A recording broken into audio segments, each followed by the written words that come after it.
Hey guys, it's Julian, and today I'm going to be doing something a little bit different from what I usually do. So today, I'm going to be showing you how to make micro house pads and atmospheres. And what I'm going to be doing is I have three synths in front of me. I've got an analog, operator, and then I've got this granulator.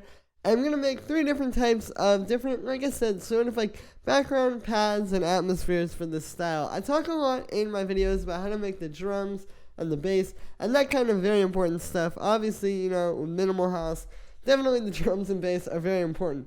But these kind of like background atmospheric pad sort of things are very important as well because they add sort of like something extra to the track. You can't just have it be the rhythm section. Like, you really don't want to just have the bass and the drums and maybe like a lead or something like that. It really helps to know how to make stuff like this and know a few techniques to create kind of interesting stuff that isn't just like, a saw wave with a low pass filter and some chorus on it. So that's what we're going to be doing today. So I'm going to start here with operator. What we're going to do is I'm going to put in some MIDI. Let's just make a little 4-bar thing here. I'm going to put in, let's do F, and then I'm going to put in a C, so the 5th. And then we'll make this like a minor chord.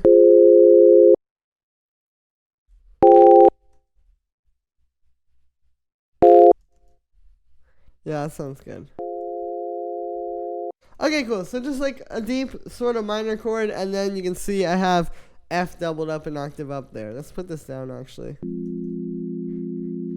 To there. Okay, sounds good. So from here, I'm going to use operator. FM synthesis is really good for these kinds of sounds because you can just do some very interesting things. Like, with this style, it's all about the texture and sort of the character and the color of the sounds. And with operator and with FM synthesis in general, you have so much control over the character of the sound and just really changing the texture of it and being able to shape it sonically. So that's what we're going to do here. We're going to just start getting these operators here. Detune them a little.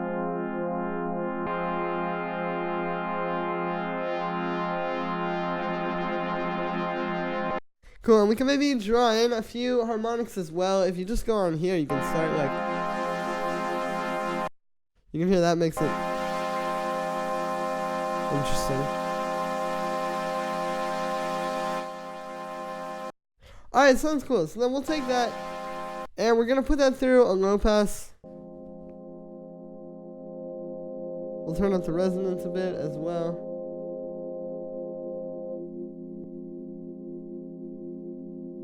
Alright, sounds good. So you can hear this is a really nice sort of just deep, kind of like background chord. A lot of times in the style, they'll have these very kind of just quiet and deep pads like this. And it'll just be playing, like I said, in the background underneath everything. This is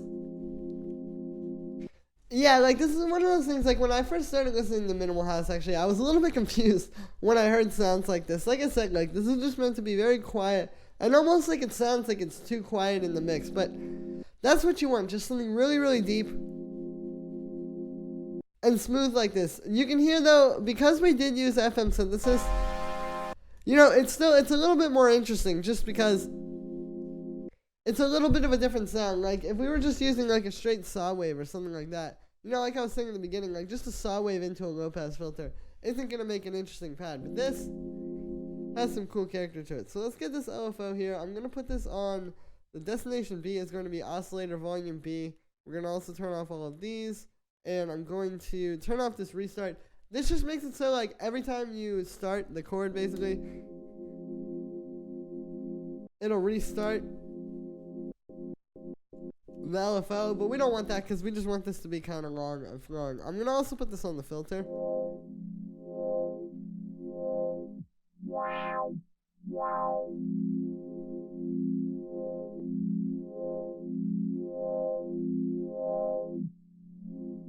Yeah, there we go. That sounds really good. Okay, so now we have some nice movement to it. This gives you a lot of room to play around. Throughout the track, you could open this filter. You could have it there. And then just open it all of a sudden. There's a lot of stuff that can be done with a sound like this. And also, this is something I'm going to show you too. It's the idea behind doing this is to create a sound that has like a lot of room to sort of play with the sonic fabric. Like a lot of stuff that we can change and move and evolve over the course of the track to make it interesting. So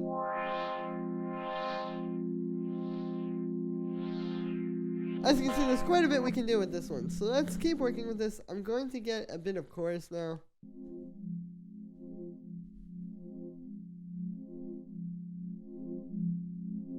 Yeah, that sounds good.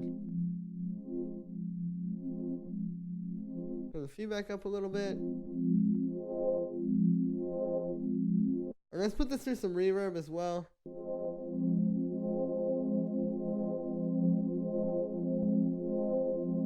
That sounds really good. I really like when you have these kinds of sounds where it's like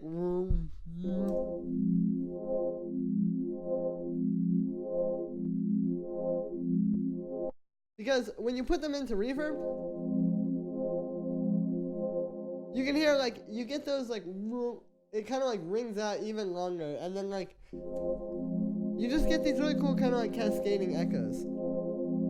Alright, this is sounding pretty good. Let's put a bit of drum bass on this. I like to put drum bass, even though these are pads, do like to put this on some of these types of sounds, because even if you want this to be like a more quiet sort of background sound, you still want it to be like fat and full sounding. Like if you just have the dry synth going into some chorus and reverb, it's going to sound very small and just not really like full. But this, you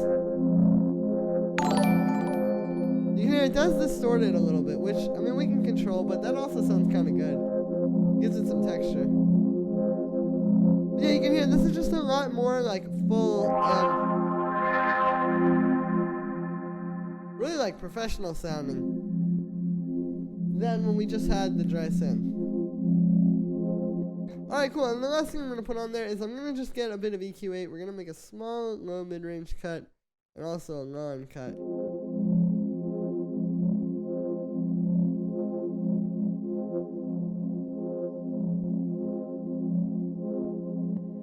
Alright, cool. Sounds pretty good. So that's the first one. Like I said, we just took FM synthesis and made kind of a cool pad sound, and then you filter it down and then just put some effects on. The next one we're going to make here is using analog, and this one is going to be kind of the similar idea, but it's going to be a little bit different. So let's make a chord for this one.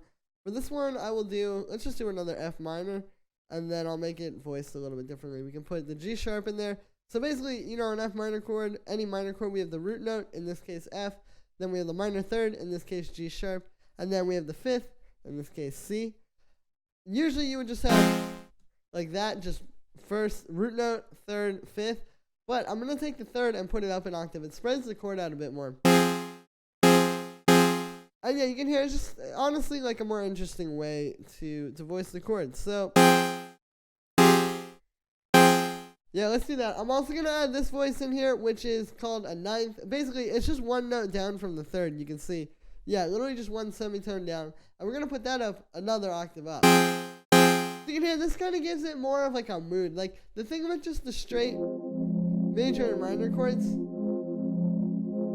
is that it's just a chord. Like it's just a major or a minor chord. But when you start adding in extra voices like this ninth here, you can hear all of a sudden now this gives it a bit more kind of like emotion to it. So yeah, that's good here. Let's make that legato. And then what I'm going to do is I'm going to set the amp envelope like this.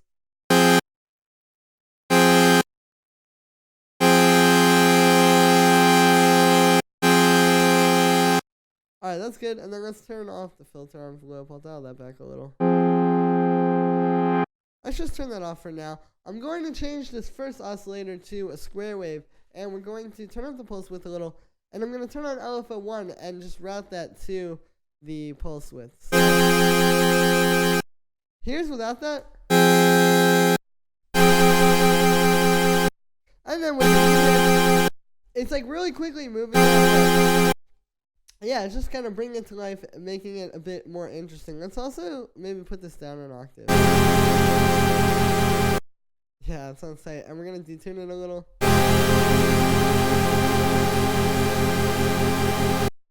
Nice, so we're just trying to make like a little bit of a more interesting waveform here going into the film. Trying to make this big sort of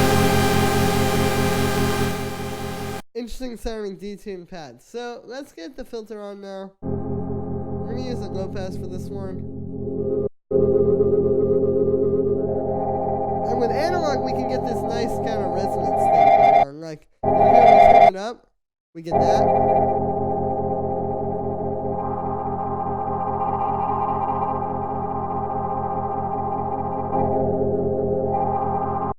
Alright, so that's a really nice little background pad. Let's try this out. Maybe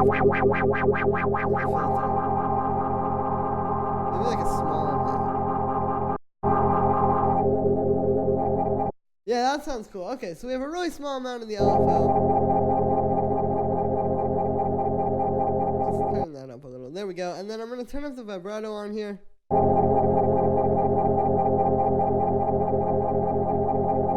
And alright, it sounds pretty good. So again, this is just a little bit of a more interesting sort of saw wave pad. Yeah, there we go. Let's put this through a phaser actually.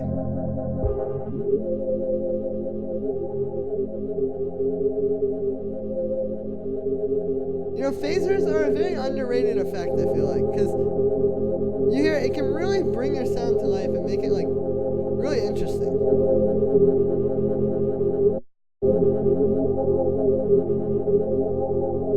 So that's giving this kind of a cool texture. Then from there, I'm gonna add some echo.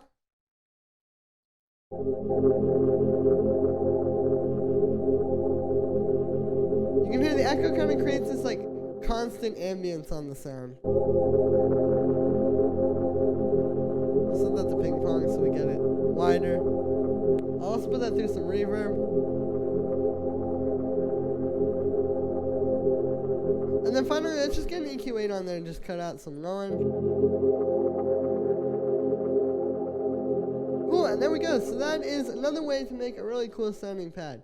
So then the last technique I'm going to show you here is I'm going to be using granular synthesis. So what granular synthesis is it's basically like a sampler in that it's just playing back a sample.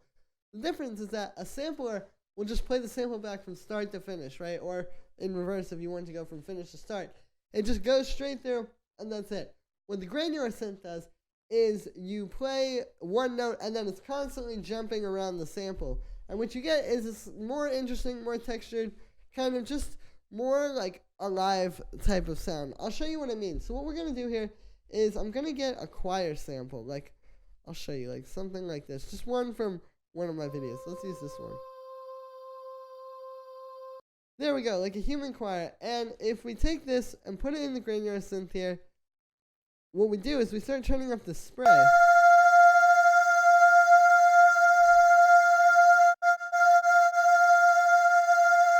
And now you can see and hear that little yellow line there that's jumping around.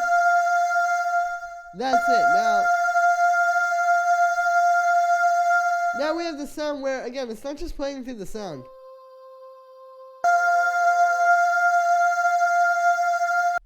Well, we can really hear it like kind of morphing as it's like jumping through the sample. And with a sound like this, like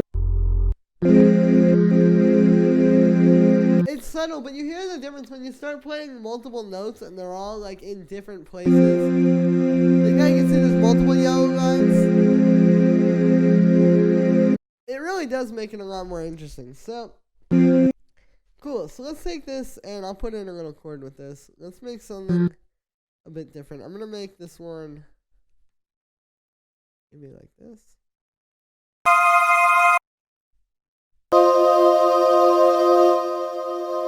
Yeah, let's do that. So now we just have the root note F, the fifth C, and then a minor seventh up here, D sharp. Just two notes down from the root.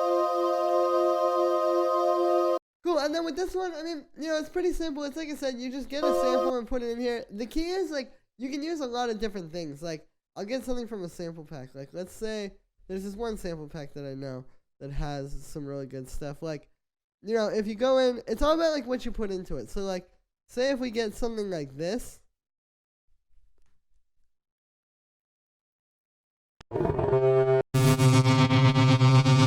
You can hear. it gets like really, I mean, that can get really warped, but like,